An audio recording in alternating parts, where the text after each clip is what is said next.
everybody throws bread out. At the moment we're going to go to the lakes and start raining.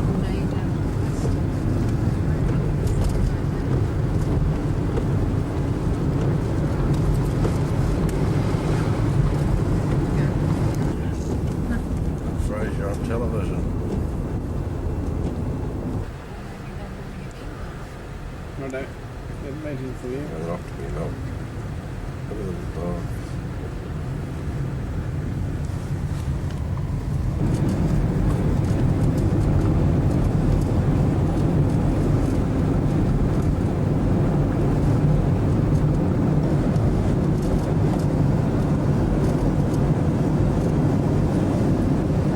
Now where do we go, John? Turn right? Okay. Lake. Lake, mate. There's a big lake, eh? It's just campers here, we're not camping. Hello, campers. Where's 10:30? No. Right. They do a lot of water skiing here. Oh, look. Beautiful colour, isn't it? Oh, it might be the same lake.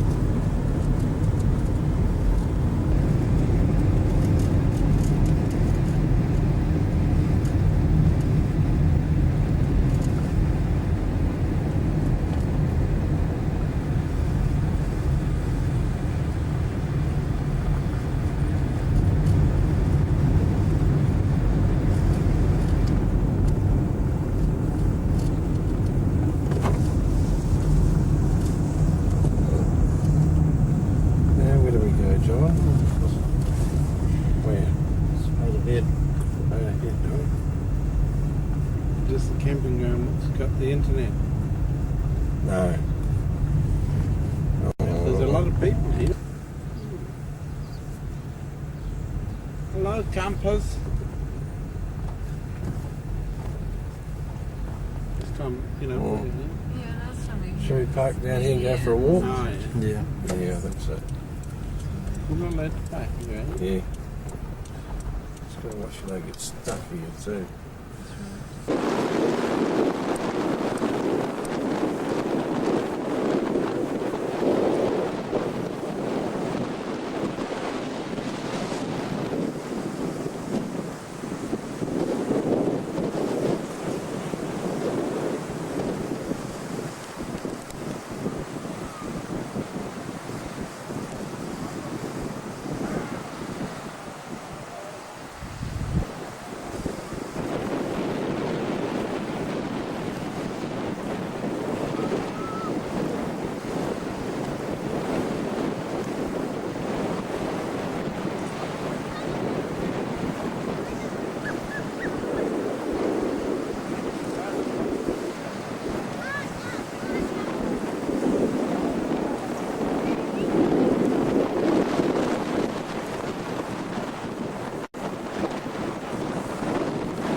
Fraser!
And then we'll go to the lighthouse, and at the lighthouse you'll be met by the quad bikes, and the quad bikes down there will offer you their services to take you up to the lighthouse, but unfortunately you've got to pay for that, and the fare up and back is $5, or if you go one way they charge you $75.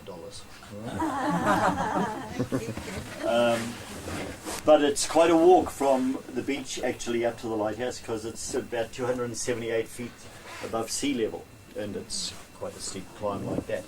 Mightn't be too bad that climb today, but in really hot weather in the loose sand it's quite strenuous, and I've seen people head out to walk up there and they get halfway and then they wait for the quad bikes. So whatever, you know, but you don't have to go at all. There's no compulsion about it, and if you want to walk up you can do that too. All right. So then after that we'll be down at the boat at Poto Point at around 11:30, and Captain Summers will discharge passengers off the boat and they'll get onto the bus, and you'll go onto the boat for about a 3-hour cruise, 2.5 hours I think it is. And then I'll be back to pick you up when the boat docks again, and we'll just reverse the procedure. You come back on the bus, and the people I've had in the bus go back on the boat. So that's the scenario anyway, and that's what will happen. Just as a matter of interest, where do the people get back on the boat? Where do they go to? They go back down to Helensville. They're coming up from... The boat leaves Helensville this morning, and he most likely is picking up out of Shelley Beach, which is just south of South Head. And then he brings them across the harbour and discharges them at Poto Point itself. And actually the discharges, a lot of people think they've got to jump off the boat, but it's not quite as barbaric as that. There's a gangplank comes down onto the beach. All right. So there you are. We pay on the boat, do we? Yeah, you pay when you get onto the boat. Sharon, and who's the chaperone on the boat, she will take your money, or Captain Summers will take your money at that point in time. See, they don't trust me with money, which is fair enough because I can't count past 7. I only got 7 for school C maths at my 3rd attempt. You only got 7 fingers. And you on holiday up here, all of you, or just up for the weekend, or what? Weekend. Weekend.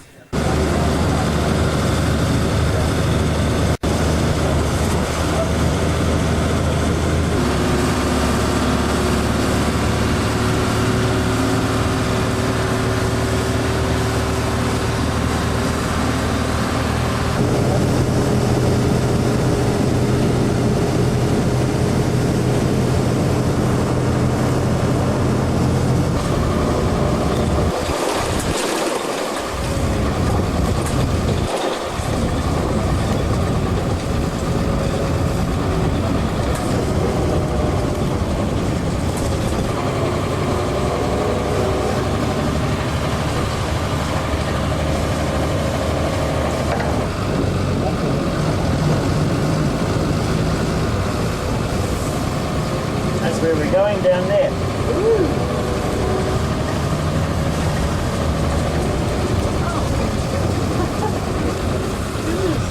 Not exactly a main highway, is it? And if it rains hard, you still get through? Oh yes, yeah. bit bumpy through here, folks.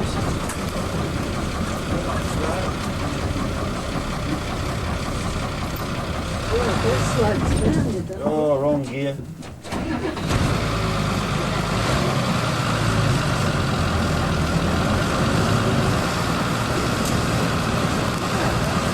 You here? I tell you, it was good fun for a while. Back up for you. Yeah, he backed up. And you might find this hard to believe a bit further down here. There were two buses this time. This was the bigger one. And we passed a vehicle just here.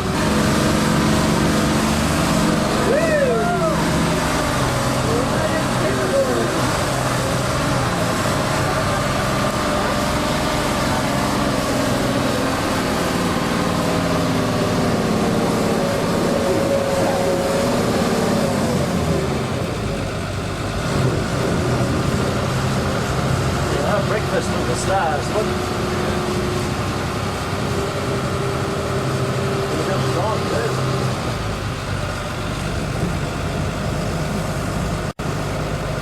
And Raipiro in Maori means smelling or rotting flesh. Doesn't sound too good, does it? It really feels. It's 107 kilometres long. You can drive the length of the beach from about 2 hours after high tide through to about 2 hours after low tide. You used to be able to drive it 2 hours after high tide through to 2 hours before the next high tide. But the sea keeps changing the contours of the beach, all right? And we haven't got that 2 hours extra that we used to have. If you look right up on the horizon up there, you might just be able to see in amongst the mist there a promontory sticking out. Can you just make the outline of it? Yep. Now that's Monganui Bluff, and that's the northernmost part of this beach. And it's 1,586 feet high, and it's very spiritual to the Maori folk. But on a clear day from the top up there, you can see Mount Taranaki, which is 240 miles to the southwest. I used to be able to see Mount Taranaki from Pukerua Bay and out of north of Wellington. That'd be right. Yeah, a sunrise or sunset. From the top of Monganui Bluff you get a brilliant view of this whole beach, and you can also look north from Monganui Bluff and you see Pungaroo Mountain, which is north of the Hokianga. Okay? In that 107 kilometres there are only 6 entrances and exits to this beach. There's one at Monganui Bluff itself, and then there about 18 kilometres south of that is a little place called Omamari. And Omamari in Maori means O is the place where, and Mamari was one of the original canoes that they came out from Hawaii or wherever they came from.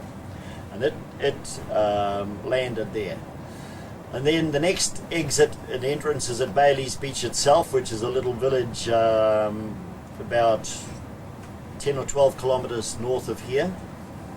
And it has a permanent population, I would estimate, of around about 250 people.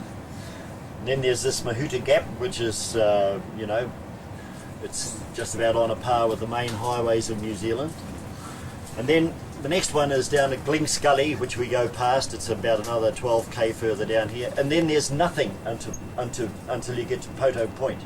And Poto, from Glennscully to Poto is about 45 kilometres. You're on a peninsula here, and this is virtually the start of it at Dargaville. And it's bounded by the Tasman Sea on this side and the river on the other side. And the whole of that peninsula is sand, various forms and various different types of sand. And the cliffs that you're looking at here are Pleistocene, what they call Pleistocene sandstone. And this is just typical west coast. But as we go further south, we'll come across what we call the sand dune country.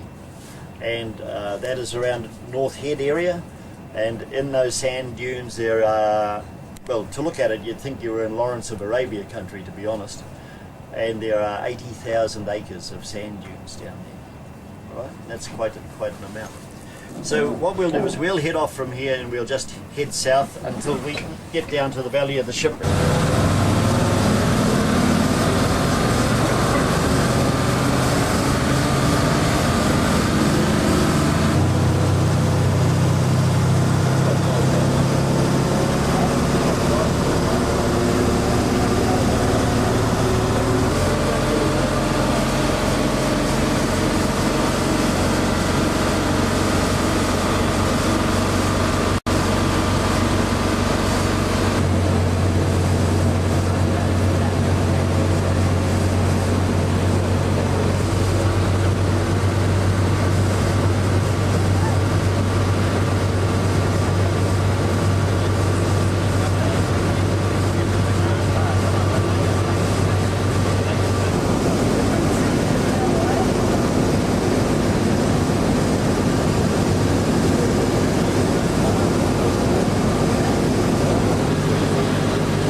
population, I suppose, of between about 60 to 80.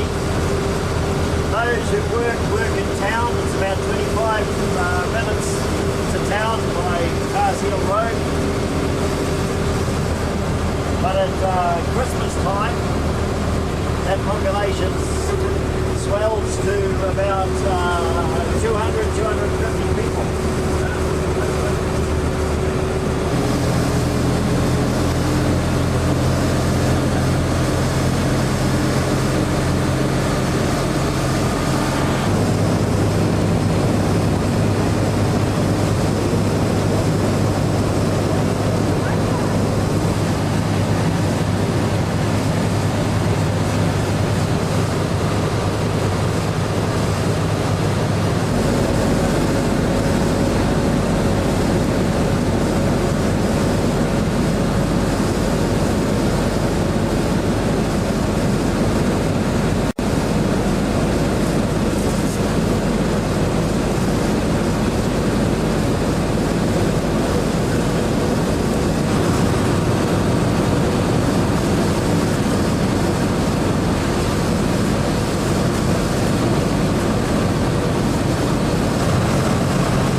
I suppose you're all saying, what the heck's he stopping here for? Coffee break. No, not quite yet. But this area here is what they call North Head. That's the end of the Tasman Sea, and this is the beginning of the harbour area. Right?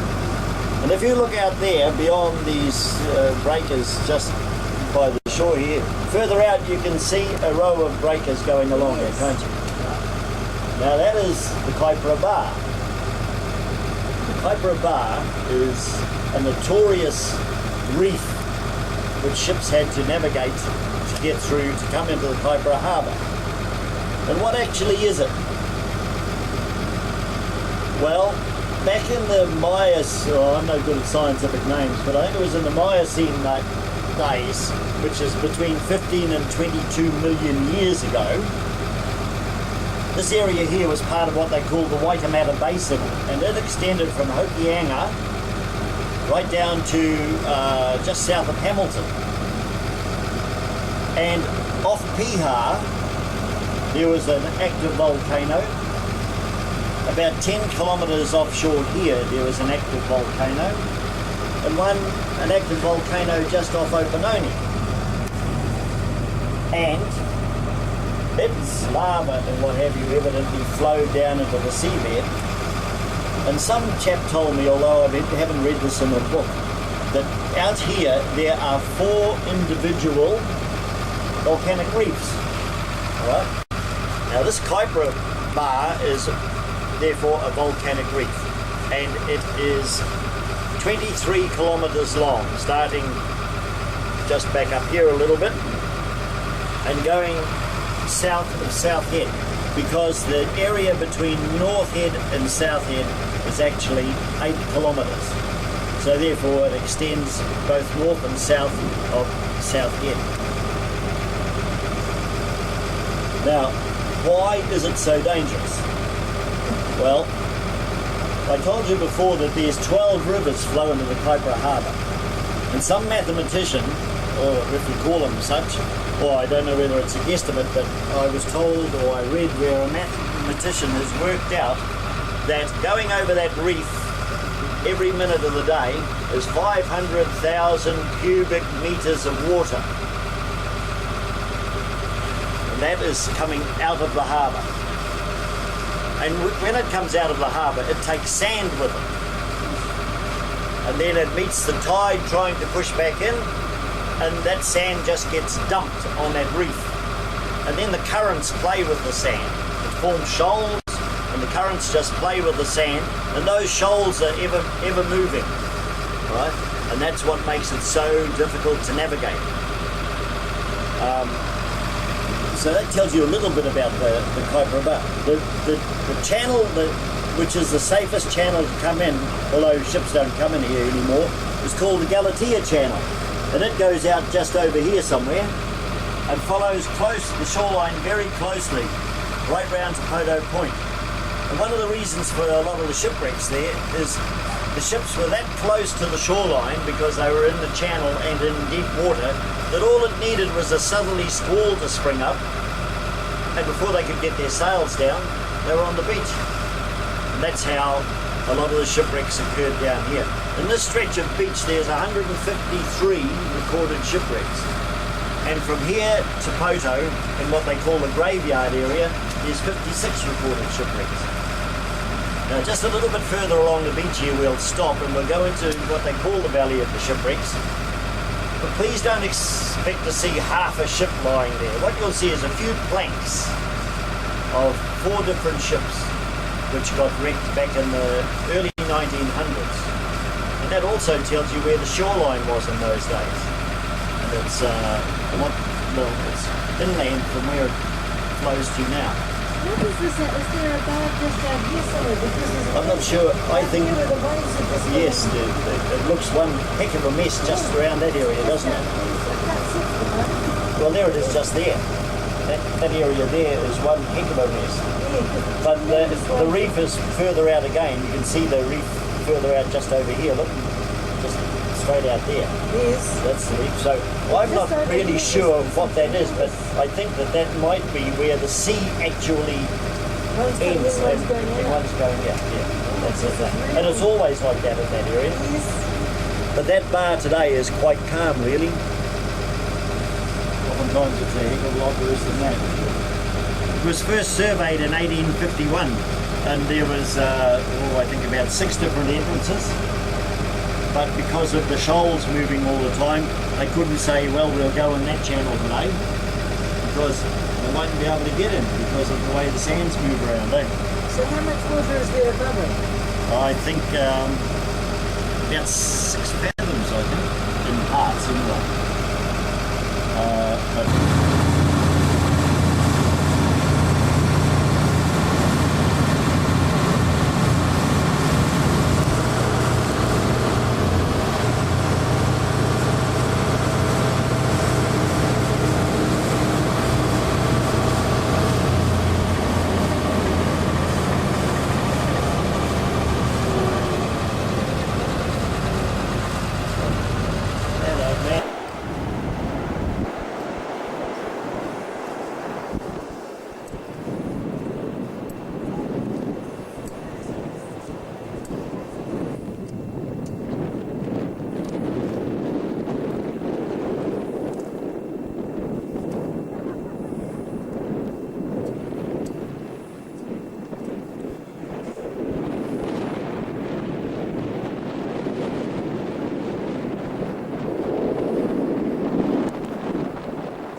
Surrey, and he was supposed to have come into the harbour here in 1832. But there were a few parts to that story that didn't gel with an Auckland historian, and he started to do some investigations. And he found out that Captain Ray Dacre and the Surrey, according to shipping records, were nowhere near the New Zealand coast in the year 1832. As a matter of fact, they were on the Australian coast. So he did a bit more delving, and it turned out that the first boat that came in here was on the 3rd of January 1836. And it was a little 50-tonner which came down from the Hokianga, and it was under the captaincy of a 23-year-old Englishman called Thomas Wing. And what was he doing coming in here? Well, what was happening up in the Hokianga at that time, there was a shipbuilding concern up there, which went broke around about 1827, and an Irishman called Lieutenant MacDonnell bought the whole of Hauraki, and he also set up an export business in Cowrie Spars, exporting to the British Admiralty in England. But by around about 1834, 1835, the trees were getting further and further away from where boats, and he heard that down in the Kaipara here there was a heck of a lot of kauri timber. So he wanted to get down here to talk to Chiefs Parori and Tirarau to see if he could get access to land and access to the kauris. Now also up in the Hokianga at that time there was a Methodist missionary set up in there around about 1830, I think it was, at Mangungu. And the missioner in charge was a chap called William White. And William White wanted to get down here also on the basis to set up a mission station in the Kaipara here. But also he had a brother up there called Francis White who was also in the export business of kauri timber. So he had a twofold purpose of wanting to get here. He wanted to set up a mission station and also talk to the chiefs about obtaining land. And anyway, virtually it came down to a race being on between the two to get down here. Well, William White came down in the Fanny under the captaincy of Thomas Wing, and they came into the harbour through the central channel out there. And how he got in was Thomas Wing got up in the crow's nest and he just read the sea. And he lined up a volcanic peak over here called Toka, which is just south of Dargaville, and he worked his way in through that way. And within a week he was followed by Captain Ralph Lawrenson in charge of a boat called the Tui, which came down from the Hokianga, and it had Lieutenant McDonnell on board. Alright, so that was the first man who came over the bar into the harbour. And then in 1839, Edwin Gibbon Wakefield, who set up the New Zealand Company for bringing people to New Zealand, he called in at the Hokianga, and McDonnell told him that he owned a lot of land in the Kaipara. And if he went down there, he could set up a colony in the Kaipara. So anyway, in 1839, John White and Margaret, Edwin Gibbon Wakefield, came down, and they got caught on the shoals out there. They weren't wrecked, they finally got off, and that is why those shoals out there are called the Tory Shoals. Now, they sailed on up and they met with Chiefs Tirarau and Parori about setting up a colony in the Wairoa. Well, they got off the shoals, did they? Yes, they got off the shoals. And Parori and Tirarau both told them that McDonnell didn't own any land whatsoever. And as far as they were concerned, they wouldn't give land to setting up this colony. So they sailed away again and they took their first lot of colonists down to Port Nicholson at Wellington, and then they followed up with the Canterbury settlement.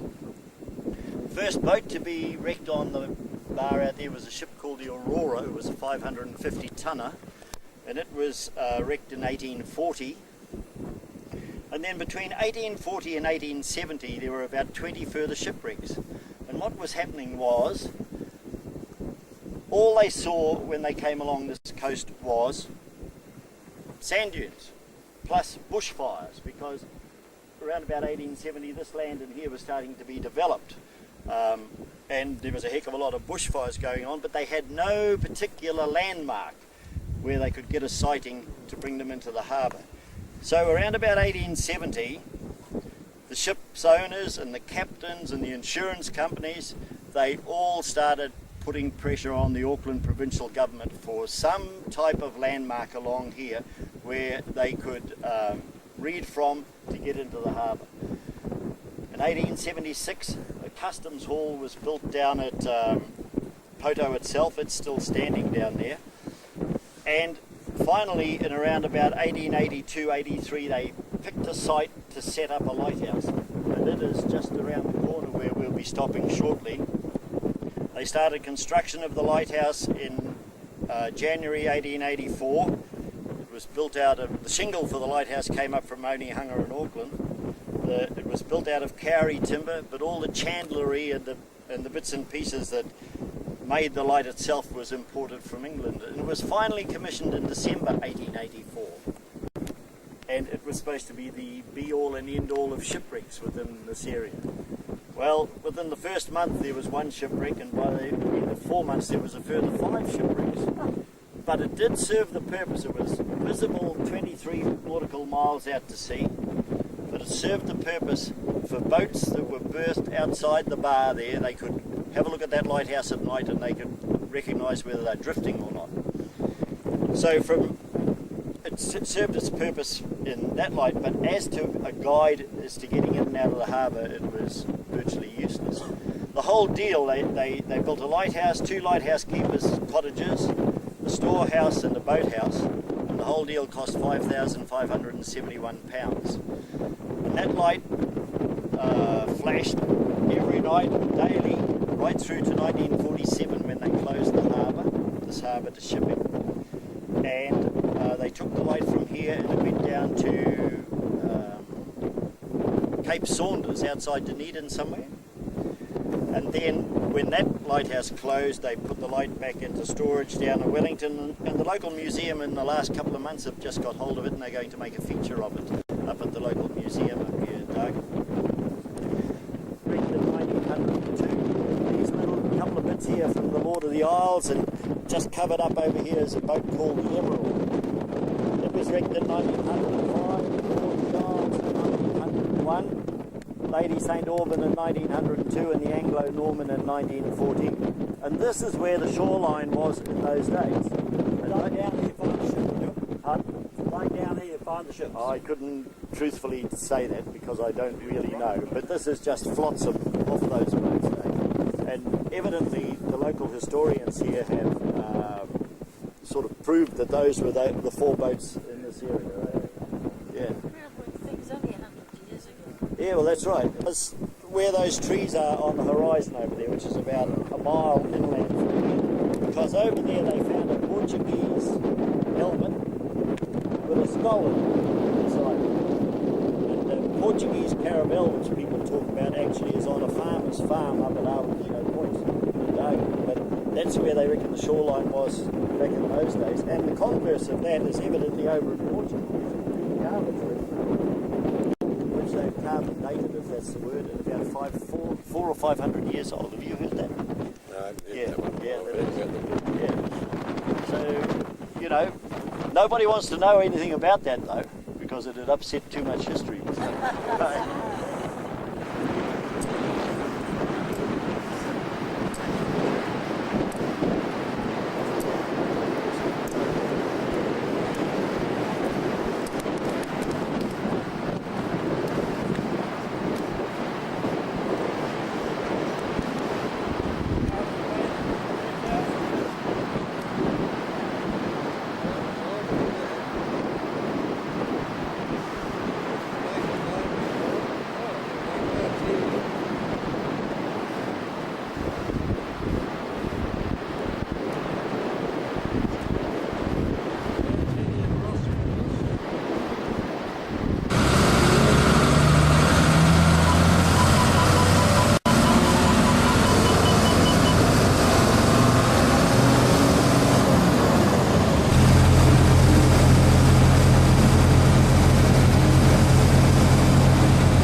Because of the light, it's just over that hill there, see?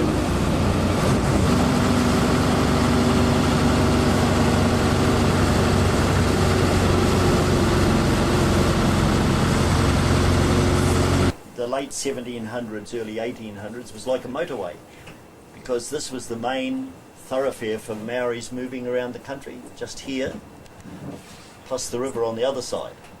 And the Ngāpuhi and the Ngāti Whātua used to use this beach a heck of a lot to go further south.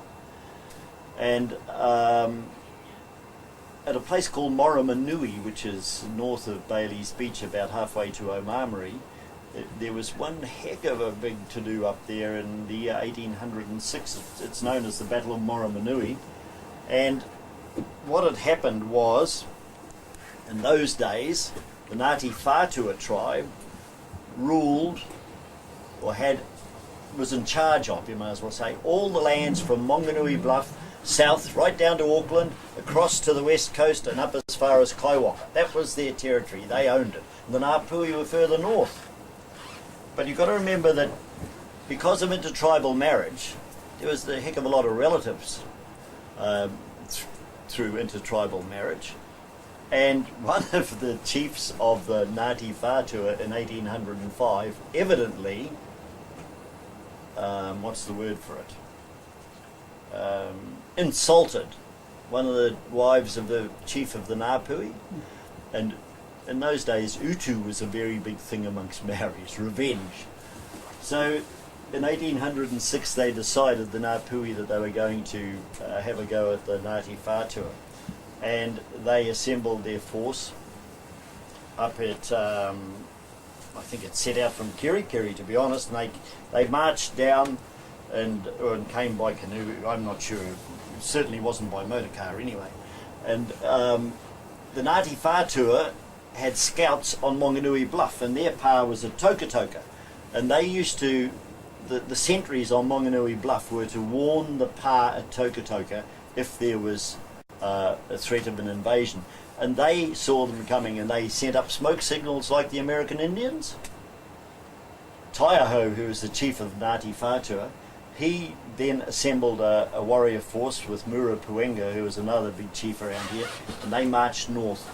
And they worked out on the way that the Ngāpuhi, if they stayed just north of Monganui Bluff and marched the next day, that they would need a drink at a place called Moromanui, where a stream comes out onto the beach.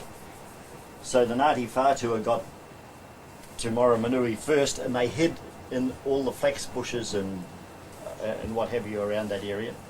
And when the Ngāpuhi came down, they stopped to have a drink at this particular stream. The Ngāpuhi had muskets, a few muskets in those days, and they'd pick them up off the whaling ships, and the barter for one musket was 1 ton of flax. So they had a few muskets, and anyway, when they laid their arms down to have this drink, the Ngāti Whātua attacked them, and they absolutely routed them. There was 150 Ngāpuhi killed in that battle, and one of those who escaped was a chief who became very prominent later on. His name was Hongi Hika, and at that stage he was only about 19 or 20 years old. But in that particular battle he lost 3 brothers and a sister, and he only got away because he could run very fast, and actually he escaped with his sister.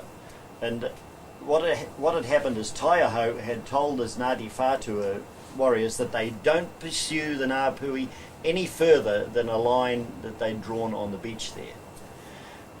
But anyway, Hongi Hika got away, as I said, with his sister, and they sat on a sandhill and they watched what was going on. And what was happening was that the Ngāti Whātua were preparing a cannibal feast, and they had the fires going and the stones heating and what have you. And Hongi Hika's sister couldn't stand it any longer. She says, "I'm going back." And she went back there, and the Ngāti Whātua captured her, and well, they would have gone to jail for life, evidently, for what they did to Hongi Hika's sister. And at the end of it all, they just threw her on the hot stones, and that's how she died.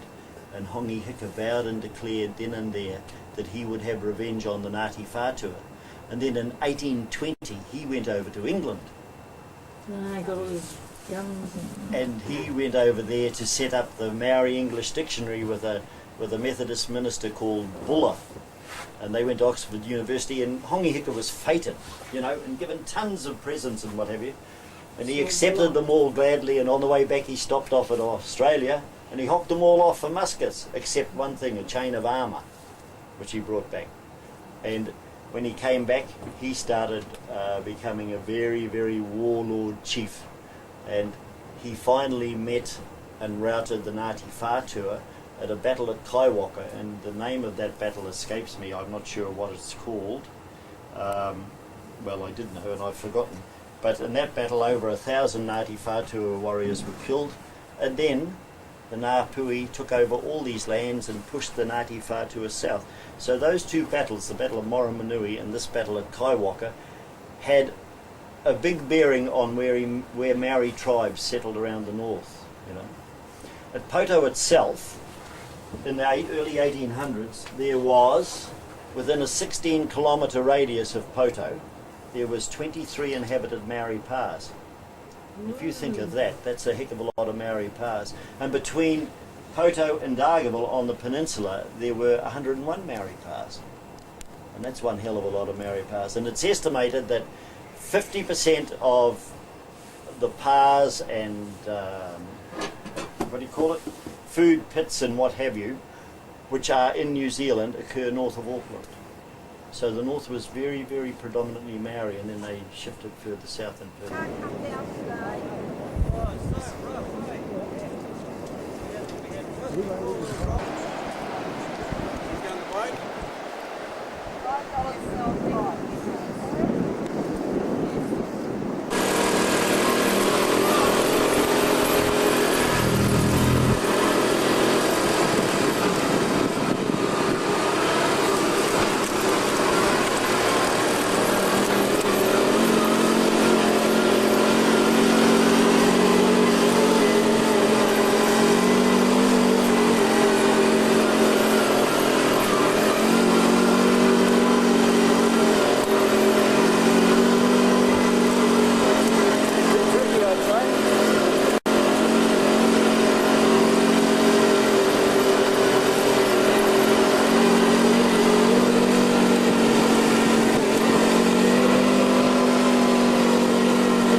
You've already watched up there. Yep. Okay.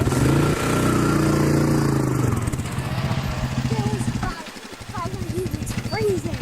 Yeah.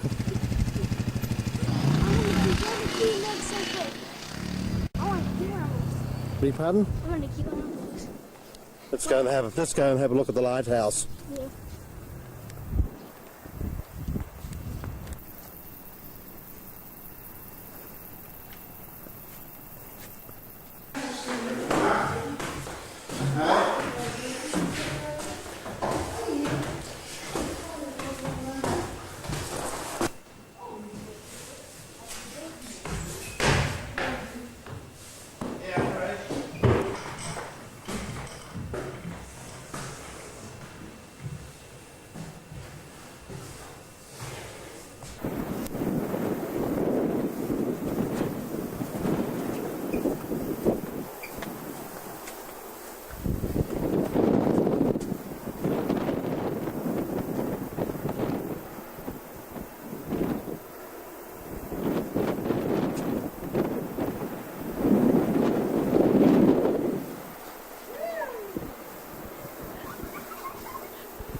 Oh, hello. Hello.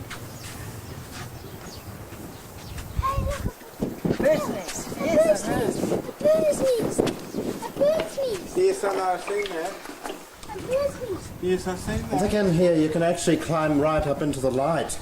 Yeah, I know you can. I've done that. Yeah, instead of it now. You went up. How did you get up? Oh, the inside. Oh. Yeah. Now all you've got to do on is shine. Can you shine when you're up there? I didn't use my camera, actually. Never mind. That's what you got.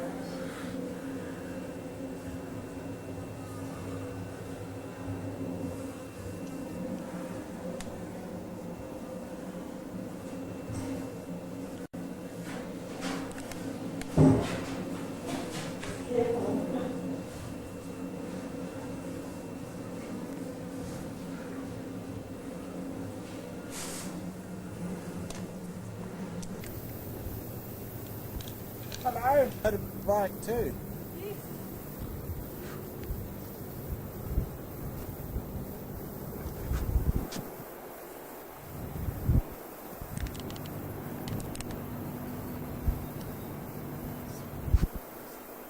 Fraser's down there somewhere, I think.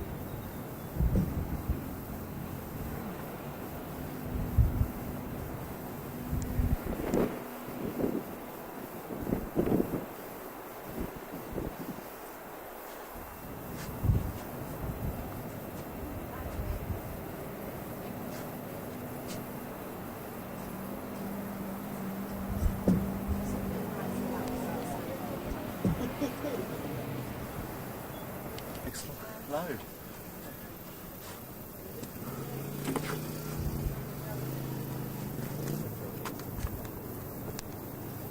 The water in the fan. Fraser!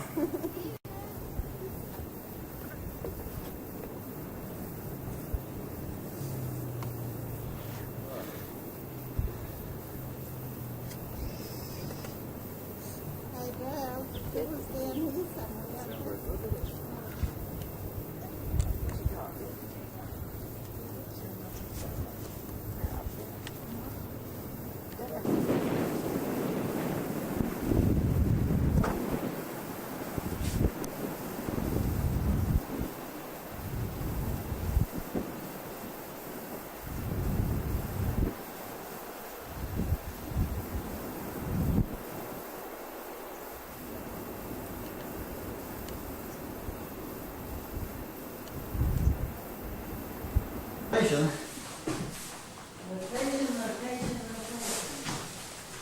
Can you that work on in this darkness?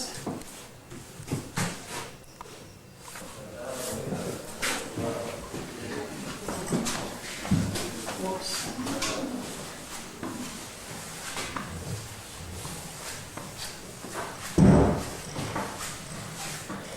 Hi, how's it going?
found that. You alright? Oh, you going to run it? Oh.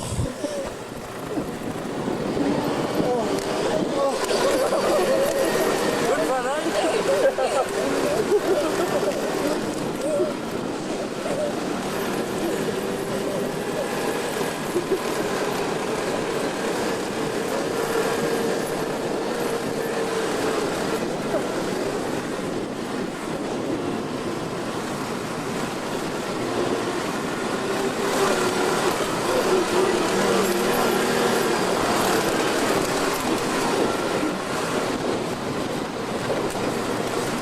Last week it was all smooth around here, but with the wind blowing for the last couple of days, and the morning, the 50 vehicles came down this morning. Made it too late. You know? Thanks so much. Did you enjoy that? Yes. Yeah, good idea. Did you have fun, sir? Yeah. Would you do it again? What? Would you do it again? Yeah. Well, you've got lots of maths classes first.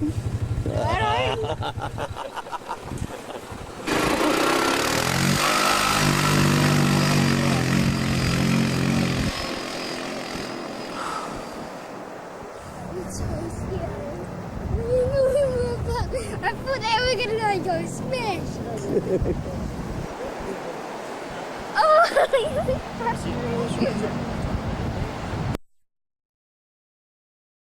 Right.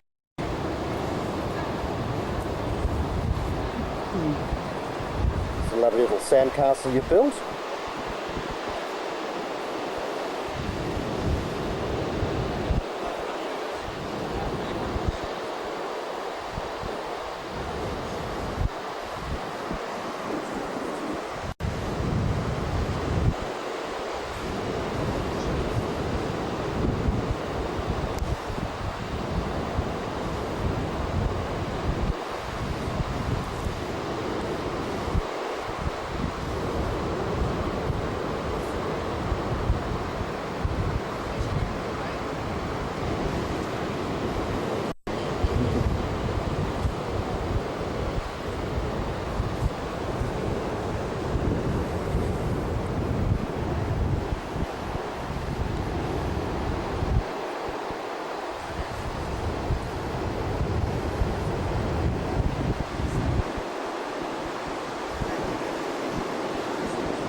Yeah, Roger, everyone's ashore waiting for you, so sooner you're here, they'll be away.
Keep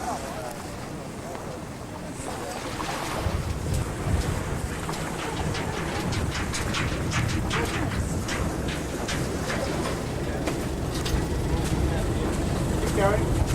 Keep going.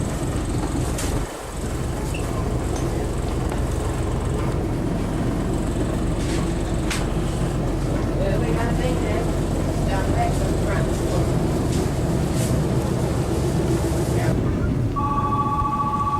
Come and get your car, Jerry.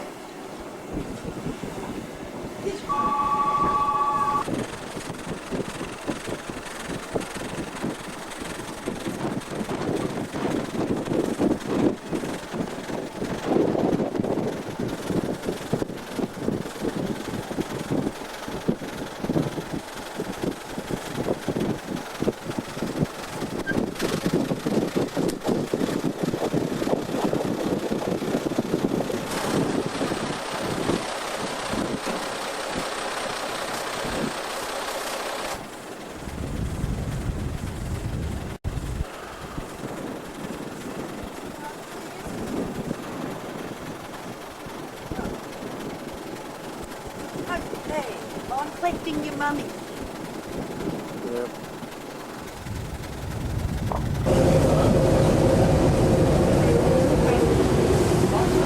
Well, ladies and gentlemen, as I was saying, we've departed from Poto Point and we're making our way out across the Kaipara Harbour. Now, the Kaipara Harbour is the largest enclosed harbour in the Southern Hemisphere. It's actually got a coastline which stretches over 3,200 kilometres. 5 major rivers make this great waterway up in the northern end of the harbour. We've got the massive northern YHA River which runs right up past Dargaville and has its origins in the Hikurangi swamps north of Whangarei. We've then got the Otomatea River. The Otomatea River runs into the areas of Pahi, Batley, Mangaroto, Kaiwaka, and of course up by that very fine museum there at Manukau. There's then the Orofilla or Port Albert River, where the Overlanders made their way to and fro as they attempted to eke a living out of a very barren part of this country. There's then the Tauhara River, a lot of carry mills on the Tauhara River in the early days, and the fifth river in the harbour is the river at the southern end of the harbour, running out past Helensville, the Kaipara River itself. As I was saying a moment ago, the river at the northern end of the harbour, the Northern Wairau River, it has its origins in the Hikurangi swamps north of Whangarei. The river in the southern end of the harbour, the Kaipara River, running past Helensville, it has its origins in the Waitakere Ranges west of Auckland. So when we look at this great waterway from Hikurangi in the north right through to Waitakere in the south, you can certainly see it encompasses a massive area of water. In fact, more than 2/3 of Northland landmass is drained by a river, a stream or tributary of the Kaipara Harbour.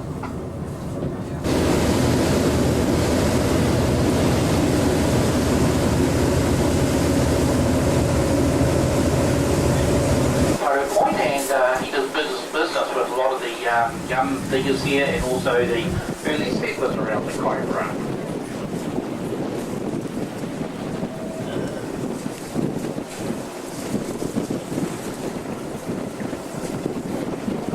Now, if you're following our journey on a map, you'll see the area over to the left, which we call Shannon Creek now, and you can see the boats right up in there. So it'll have a marine name on a map, the name of Tauhara. And we're directly now opposite the old Tauhara Par site. Close to the Par site over to the left. And this was the site of a major battle between the Ngāpuhi and the Ngāti Whātua people. Ngāti Whātua people were the principal tribe here in the Kaipara Harbour, but in the very early part of the 1800s, the Ngāpuhi came down from north. Now they managed to get hold of some muskets from some of the early traders in the Bay of Islands, and as they swept south, they virtually annihilated the Ngāti Whātua people from this area.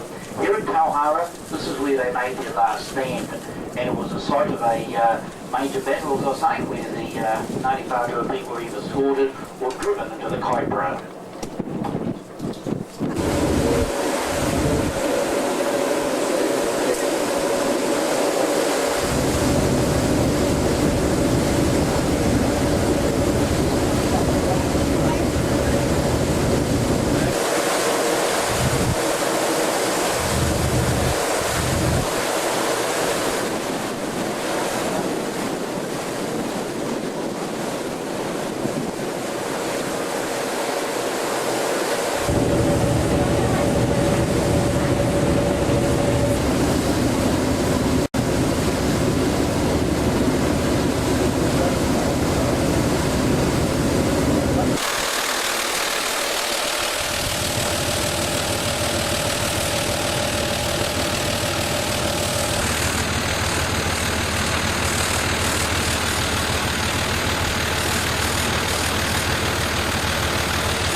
left there, just up above there. Quite a nice little place just to while the time away there, I guess.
Beach. In those days they used to put the barges up onto the beach there at high tide, and when the tide went out, loading would commence with wheelbarrows and shovel.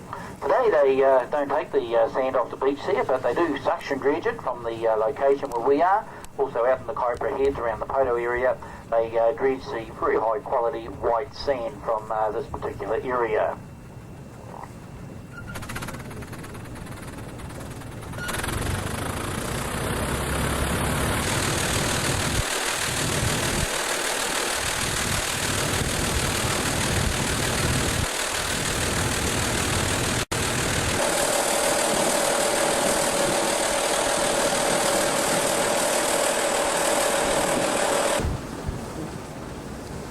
Over to the left-hand side of the boat there, we're passing Okara Bay.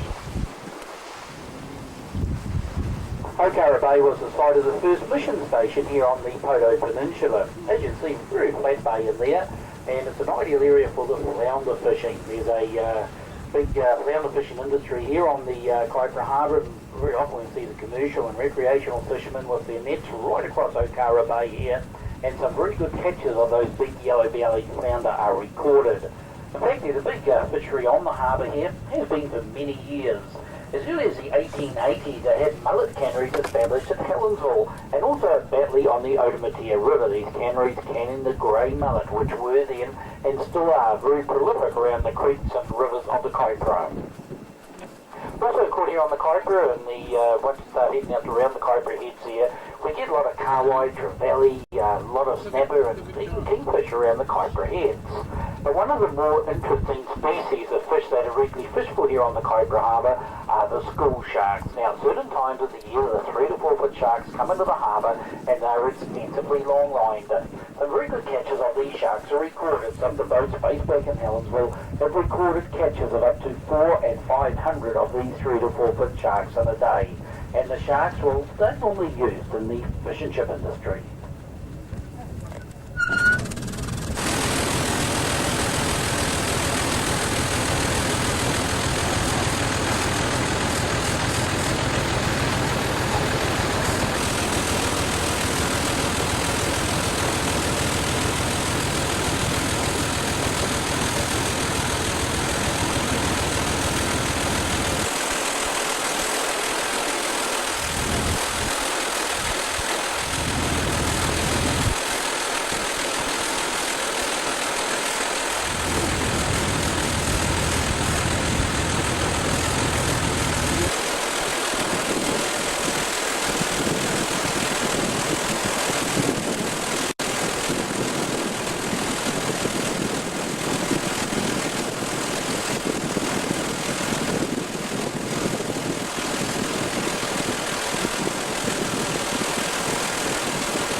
families, a lot of their descendants still living around the Kaipara, including Dargaville. And his family came over here from Yugoslavia in the 1800s, and of course they came over here to dig for kauri gum. The 1860s brought many Dalmatians and others to the Kaipara region to dig for kauri gum. Areas such as Panahiri and the Tukamiro Flats on the Koto Peninsula yielded very good quality and quantity of kauri gum. Places such as Manage Bay here, the gum diggers would set up their little houses and shanties, which a lot of the places lasted right into the 1900s. Of course, one must remember that all these little settlements that were here were serviced by water transport well up into the 1950s. Very busy industry, the kauri gum industry in the early days. The exports of kauri gum, which went out through the Kaipara Bar, exceeded those of all other ports in the Dominion. So, as I was saying, very busy industry indeed. Kauri gum had many uses, including the manufacture of varnishes and linoleum. This was one of the major export uses of it. Also, it was used for a lot of craft work. If you had the opportunity to get into the museum there at Manukau, you can see some very nice craft work which has been done with the kauri gum.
Oh, here we are, just to the left-hand side of the boat there, Kelly's Bay. Kelly's Bay here on the Koto Peninsula.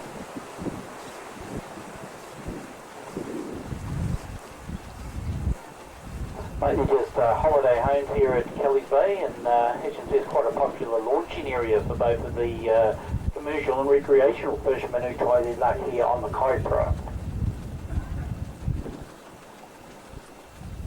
Permanent residents down here. There is a camping ground up there at Kelly's Bay. A lot of people just come down here and enjoy the solitude of the area here at Kelly's.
the area where there's no horizon there, looking to the right-hand side of the Northern YHA River where the land starts again, you'll see there's a distinctive mountain peak there. Looks like a little bit like a pyramid, you might say, where the land starts again. That is Mount Toka.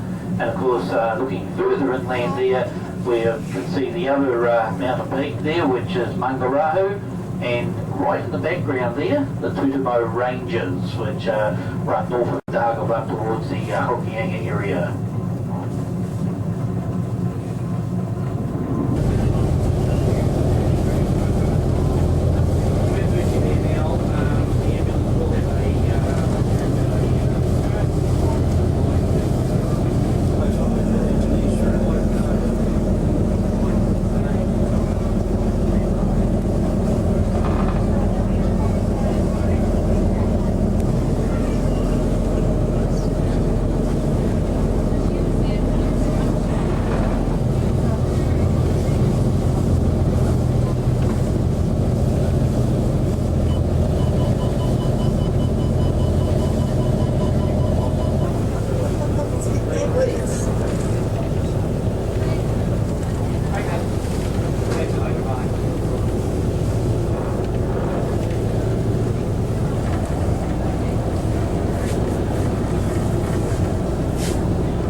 Nothing behind?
shellfish here. And oysters and cockles and pippies there.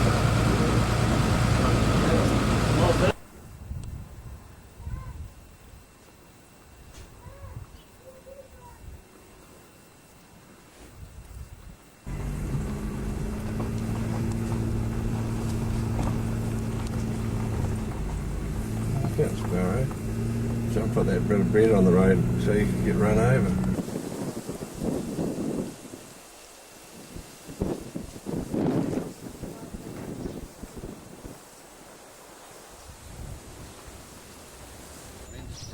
Yeah, I see my first cowries here. Yeah. There's some cowries down here. There's a short carrier in front of us.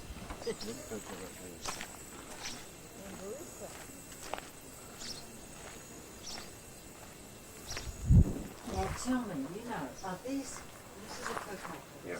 are they actually extinct? No, they're alive. I've seen that. Have you? Yeah, they're down Road Road. There's a number of them. They're trying to get their populations up. Well, And they sing beautifully. I could swear I have heard that. Yep, no, they're down. No, this was at home. Oh, And I rang the forest and bird and left a message on the answer phone 2 weeks ago.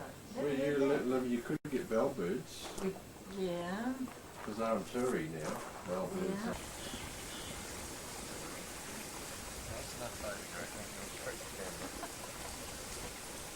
You've got to learn.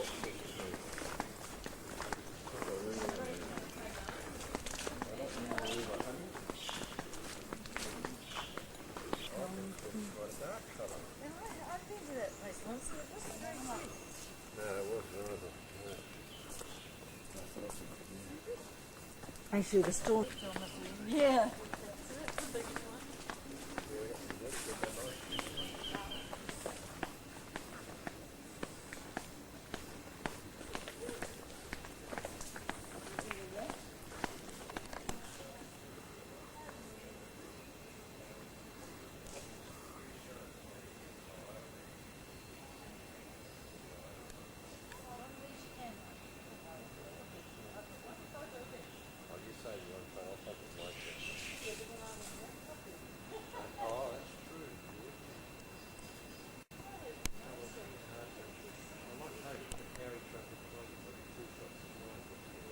John?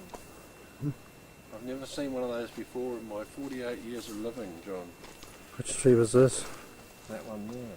Yeah, video it. It's a very unusual tree. I don't know what it is. I've never seen one before. There's several of them over there. Now, it's not like these epiphytes, it's quite different.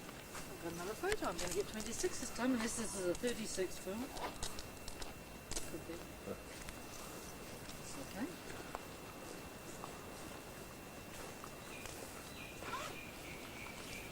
Most unusual. It's a photo of it from here. I've got the whole thing here.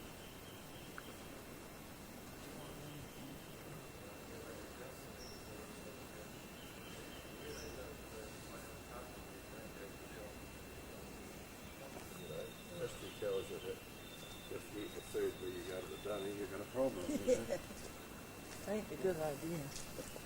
Wow, it's a bit of a mess here. Oh, more trees gone. Obviously one's fallen.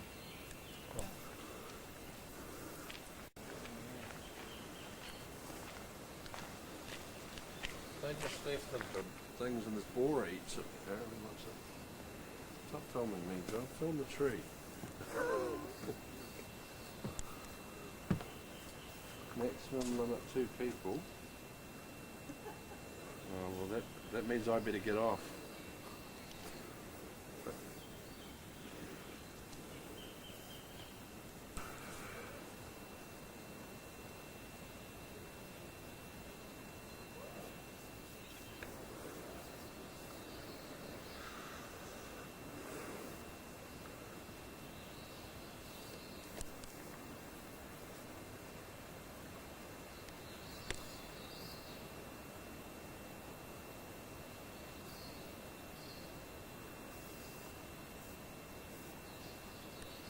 Bleeding. Something's obviously. Well, where the branch that was there maybe, because there's a branch. Something's in Bora. What's like? Big war. Yeah, Dargaville. Native Bora. Big as your arm. Anyway, it's pretty nearly dead, that tree. I think it is dead. Yeah, it's dead.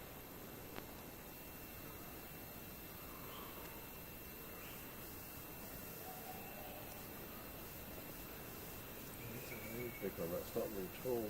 No. No, it's kind of branched out very low Yeah, down it's actually. lost its top. Most unusual to branch like that. But there are a lot of the carriers even the way put across. I think the tops of them all dying out. And it could be climatic, I don't know.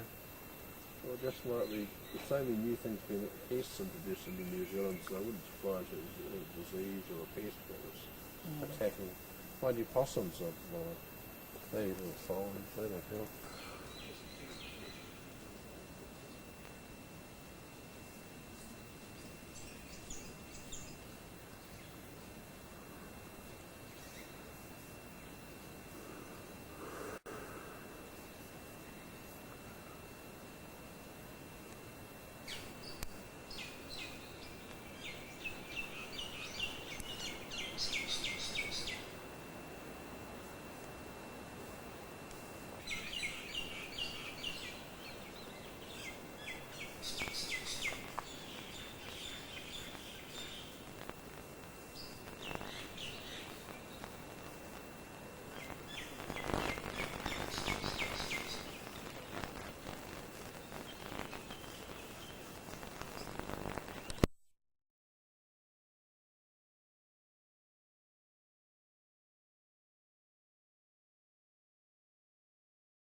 They lay eggs and springs and nests and hatch in autumn.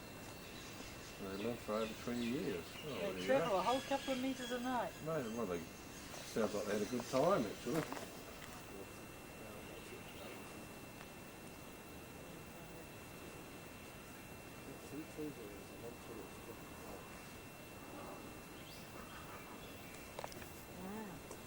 Fascinating.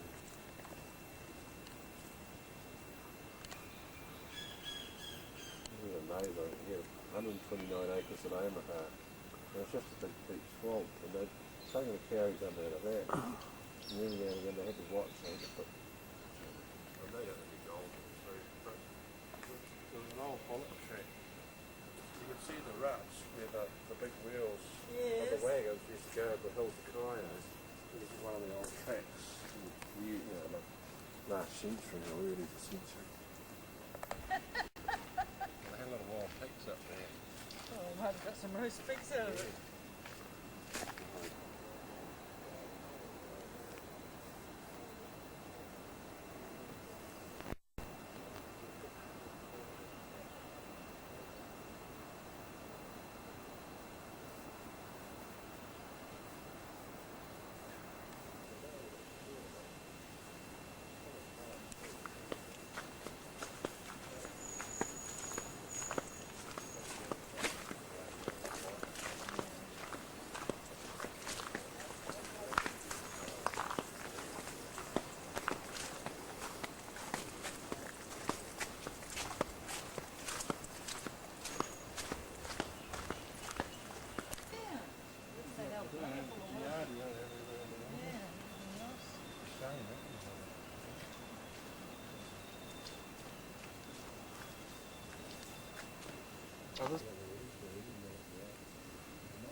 Sometimes they get air, and when they get down, you get air knocks and breaks. So they'll be soft, spongy.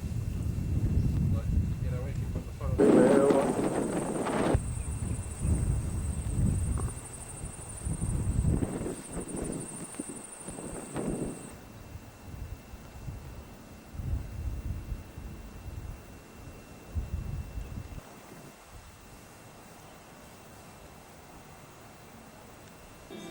Oh, yes. There's a man He's lying. under it. Yeah. There's a man lying down. Yeah.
photo. Didn't he? Oh, okay. This is a bit with this tree. I wouldn't want to go too far away. To Australia, yeah.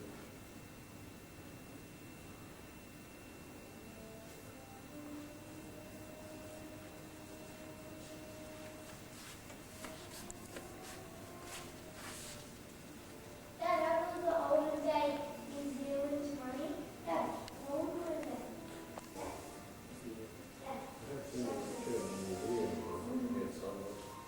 One of those things very deteriorating.